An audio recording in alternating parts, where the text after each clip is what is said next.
Hi friends, welcome to our channel. ముందుగా అయితే అందరికి నమస్కారం అండి. ఆంధ్రప్రదేశ్ రాష్ట్ర వ్యాప్తంగా ఉన్నటువంటి లబ్ధిదారులకు ఏపీ ప్రభుత్వం అయితే ఒక అదిరిపోయే శుభవార్తనైతే తెలియజేయడం జరిగిందండి.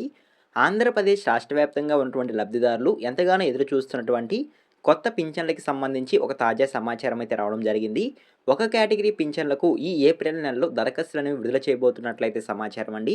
ఆ కేటగిరీ వాళ్ళు ఎవరు, ఏ విధంగా దరఖాస్తు చేసుకోవాలి, ఎటువంటి అర్హతలు కలిగి ఉండాలి అనేటువంటి పూర్తి సమాచారం అయితే ఈ వీడియోలో తెలియజేస్తాను.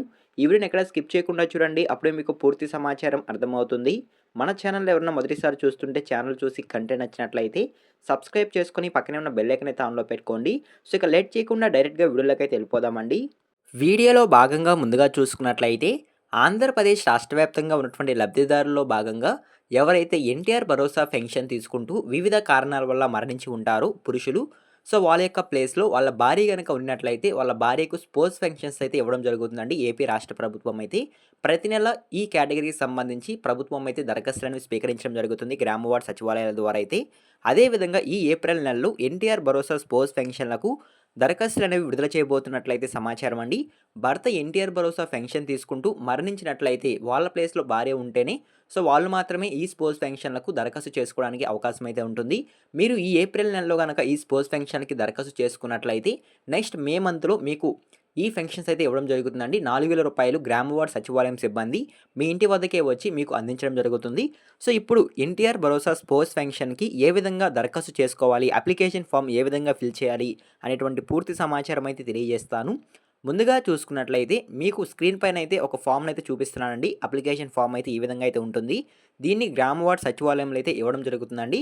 సో దరఖాస్తు ఏ విధంగా చేసుకోవాలి అనే విషయానికి కనుక వచ్చినట్లయితే మీరు ఈ ఫామ్ తీసుకున్న తర్వాత ముందుగా దరఖాస్తుదారుని పేరు, సో ఎవరైతే ఈ పెన్షన్లకు దరఖాస్తు చేసుకోవాలనుకుంటున్నారో స్త్రీలు, సో వారి యొక్క పేరు అనేది అక్కడ ఎంటర్ చేయాల్సి ఉంటుంది. అదేవిధంగా భర్త పేరు, మరణించినటువంటి భర్త పేరు, అదేవిధంగా ఆధార్ నెంబర్, సో ఎవరైతే ప్రస్తుతం దరఖాస్తు చేసుకుంటున్నారో వారి యొక్క ఆధార్ కార్డ్ నెంబర్ అనేది అక్కడ ఎంటర్ చేయాల్సి ఉంటుంది. అదేవిధంగా మొబైల్ నెంబర్, పనిచేసే మొబైల్ నెంబర్ ఇవ్వాల్సి ఉంటుంది. చిరునామా, సో మీరు ఎక్కడ ఉంటున్నారు అనేటువంటి చిరునామా అయితే ఇవ్వాల్సి ఉంటుంది. క్లస్టర్, సో మీ యొక్క క్లస్టర్ అనేది ఇవ్వాల్సి ఉంటుంది. రైస్ కార్డ్ నెంబర్, సో మీ యొక్క రేషన్ కార్డ్, కుటుంబంలో ఎంతమంది ఉంటే వారందరికీ కలిపి ఒకే రేషన్ కార్డు ఉంటుంది కాబట్టి సో ఆ రేషన్ కార్డుకి సంబంధించి రైస్ కార్డ్ నెంబర్ అనేది అక్కడ ఎంటర్ చేయాల్సి ఉంటుంది. అదేవిధంగా ఇప్పుడు ఎవరైతే భర్త మరణించి ఉంటారో వాళ్ళ యొక్క వివరాలు అనేవి అక్కడ ఎంటర్ చేయాల్సి ఉంటుందండి. భర్త మరణించిన వారి యొక్క పేరు, సో పెన్షన్ పొందుతూ ఎవరైతే మరణించి ఉంటారో వారి యొక్క పేరు అనేది అక్కడ ఎంటర్ చేయాల్సి ఉంటుంది. అదేవిధంగా మరణించిన తేదీ, సో ఆయన ఏ తేదీ మరణించారు అనేటువంటి సమాచారం కూడా అక్కడ ఎంటర్ చేయాల్సి ఉంటుంది. ఆధార్ నెంబర్, సో ఎవరైతే మరణించి ఉంటారో పురుషులు, సో వారి యొక్క ఆధార్ నెంబర్ అనేది కూడా అక్కడ ఎంటర్ చేయాల్సి ఉంటుంది. మరణ ధృవీకరణ రిజిస్ట్రేషన్ నెంబర్, సో ఇది కనుక మీకు తెలియకుండా కనుక ఉన్నట్లయితే సో సర్టిఫికేట్ అనేది ఇవ్వడం జరుగుతుందండి మీకు, డెత్ సర్టిఫికేట్. సో ఆ సర్టిఫికేట్లో ఈ రిజిస్ట్రేషన్ నెంబర్ అయితే ఉంటుంది. ఆ రిజిస్ట్రేషన్ నెంబర్ అనేది అక్కడ ఎంటర్ చేయాల్సి ఉంటుంది. పెన్షన్ రకం, సో ఏ పెన్షన్ తీసుకుంటూ మరణించారు, సామాజిక భద్రత పెన్షనా లేదా దివ్యాంగుల కేటగిరీకి సంబంధించి పెన్షనా, సో వివిధ పెన్షన్లు అయితే ఉంటాయండి ఏపీ రాష్ట్ర వ్యాప్తంగా. సో వాటిలో ఏ పెన్షన్ అనేది అక్కడ ఎంటర్ చేయాల్సి ఉంటుంది. అదేవిధంగా pension ID, so pension ID కూడా అక్కడ ఎంటర్ చేయాల్సి ఉంటుంది.